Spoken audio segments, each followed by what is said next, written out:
I'm the Insecure Chef.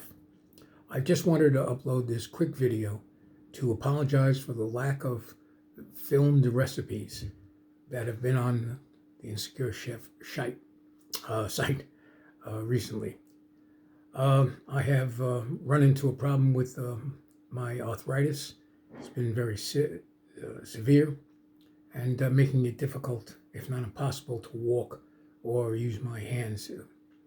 Obviously, not having hand control, playing with the chef knife and other kitchen appliances is definitely dangerous.